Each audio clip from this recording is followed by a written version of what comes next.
दोस्तों आज हम जानेंगे कैसे हम एक स्पीच या टॉक तैयार करते हैं। Welcome to life lab with Farhat Umar.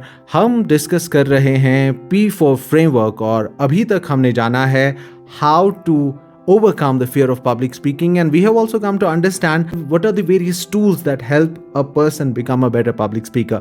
दोस्तों आज हम जानेंगे how to make an impressive and engaging talk or a speech. मैंने हजारों ऐसी speeches सुनी हैं और ऐसी talks को analyze किया है which have been very impactful. They include talks on TED, they include talks on various other platforms, और उन सब को एनालाइज करके I have reached to certain conclusions, और वो conclusions मैं बड़ी ही मुख्तसरन आपके साथ आज शेयर करूंगा. So watch this video till the end and share it with someone who can benefit from it. Let's divide the whole talk in 3 parts.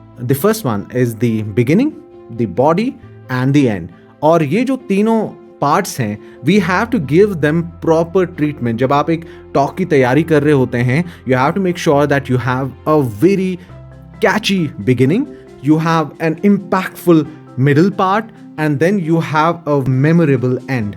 और ये जो तीनों पार्ट्स हैं इनको बहुत ही कॉशियसली डिजाइन करना होता है. अरिस्टोटल मानते थे कि एक स्पीच में 3 एसेंशियल कंपोनेंट्स होने चाहिए. सबसे पहले इथॉस मतलब क्रेडिबिलिटी, एक स्पीकर कौन है और उनकी क्रेडिबिलिटी क्या है. Is he the kind of expert who should be delivering the information that he is और she is delivering.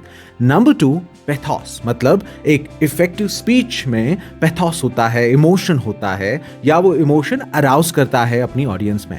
And number 3 is logos मतलब एक स्पीच जो होती है उसमें लॉजिक होता है, उसमें नॉलेज होती है और वो नॉलेज जो सही नॉलेज हो. इन 3 चीजों का सही मिक्सचर आपको एक बेहतरीन स्पीच देता है एज पर अरिस्टोटल. आजकल के दौर में मैंने नोटिस किया है ये जो स्पीचेस के जो स्ट्रक्चर्स हैं ये बहुत इवॉल्व हो चुके हैं. आपकी जो स्पीच है, आपकी जो टॉक है, उसकी बिगिनिंग जो होना वो बहुत ही ज्यादा इंगेजिंग और कैची होनी चाहिए. इसका जो मिडिल है बहुत ही इंपैक्टफुल होना चाहिए और इसका जो एंड है वो बहुत ही ज्यादा मेमोरेबल होना चाहिए ताकि आपकी जो ऑडियंस है उनको आपकी स्पीच याद रहे. जो कैची बिगिनिंग है इसमें बहुत सारे आपको टूल्स हैं जो आप यूज कर सकते हैं. इसमें जो आपकी बिगिनिंग है स्पीचेस की it should have something very very powerful. और बहुत जो पावरफुल मानी जाती है चीज एक स्पीच को एंगेजिंग बनाने के लिए वो है telling a good personal story. अगर आप चाहते हैं आपकी ऑडियंस आपके साथ इमीडिएटली कनेक्ट कर पाए make sure you give them a good personal anecdote. एक ऐसा एनेक्डोट जो उनमें कोई खास इमोशंस अराउज कराए. मतलब इमोशनैलिटी इज एसेंशियल. अगर आपने ऑडियंस में सरप्राइज वाला इमोशन या कनेक्शन वाला इमोशन अराउज किया you are going to have their attention for the rest of your speech. साथ ही साथ you could get a prop. एक स्पीच है बिल गेट्स की टेड प्लेटफॉर्म पे जब उन्होंने एक जार लाया जिसमें मस्कीटोज थे और उनको बात करनी थी मलेरिया के बारे में. So people can go to any extent to engage the audience. एक स्पीच है मोहम्मद अल कहतानी की जो टोस्टमास्टर 2015 के विनर थे. जब आप वो स्पीच देखेंगे ना you will realize he actually bought a cigarette on a stage क्योंकि वो ऑडियंस को का अटेंशन ग्रैब करना चाहते थे. उसके बाद he delivered a beautiful talk that won him the Toastmasters of 2015. But idea ये है कि you have to use all the props, you have to use various ways to engage the audience. एक तरीका जिससे आप ऑडियंस को engage कर सकते हैं वो है using surprising statistics. You can also engage the audience by asking them questions. And एक छोटी सी ट्रिक है जो मैं खुद भी यूज़ करता हूँ और मुझे लगता है आपको भी हेल्प करेगी. अगर आप एक उस्ताद हैं, अगर आप किसी प्लेटफॉर्म पे बोलना चाहते हैं या बोलते हैं you should ask questions. And usually questions जिसके आपको पता है ज़्यादातर जो ऑडियंस है वो जवाब हाँ में दें. So if you ask a question like that you will immediately get a lot of people raise their hands. और जब आप हैंड रेज कराते हैं your audience immediately connects with you and you are then in a position to present your talk better. Usually some people वो शायरी वगैरह सुनाते हैं. अगर शेर बहुत अच्छा है तो बहुत अच्छी बात है. या कोई लोग they use a lot of humor in the beginning. If you can use humor, wonderful. But humor के साथ इशू है कि बहुत सारे लोग humor को सही अंदाज में यूज नहीं कर पाते. So you have to be very cautious about that. अगर आप एक लेक्चर दे रहे हैं, एक क्लास को पढ़ा रहे हैं then it's a different story. But अगर आपको एक स्पीच या टॉक देनी है make sure you put across 3 essential points. Preferably in the form of stories. लोगों को statistics याद नहीं रहते. लोगों को यहाँ वहाँ की बातें याद नहीं रहती, लेकिन वी रिमेंबर स्टोरीज मोर। सो अगर आपके जो पॉइंट्स हैं, if you can put them across in the form of stories, वो किसी और की कहानी हो सकती है, आपकी कहानी हो सकती है, you are genuinely going to get their attention and you are going to help them remember your talk for long. And then the end has to be impactful. You can either summarize whatever speech you have delivered, or you can give them something really inspiring, or you can give them a call to action. एक बेहतरीन speech है Steve Jobs की, Stanford commencement address है उनका, बहुत ही famous address है, stay hungry stay foolish.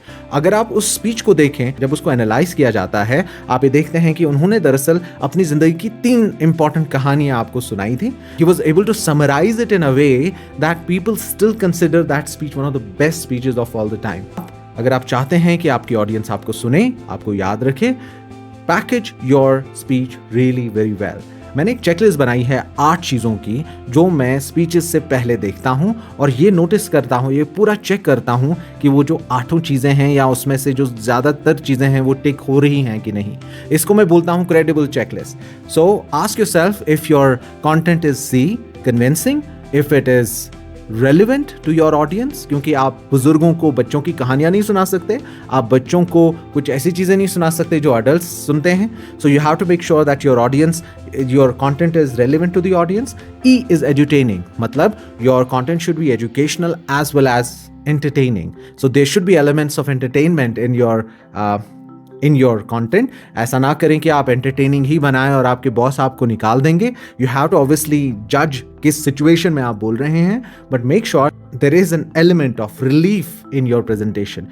फिर हम आगे बढ़ते हैं D is for different. You should ask yourself if your presentation is different than other people, if it's unique in some respect. And then I is for interesting. Are there elements in the presentation that arouse the interest of the audience or not? This is an important question to ask.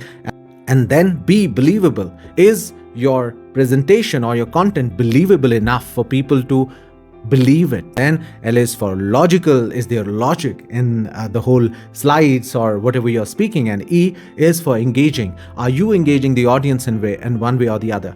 Remember, your presentations or your talks or your speeches, they're more about the audience than you.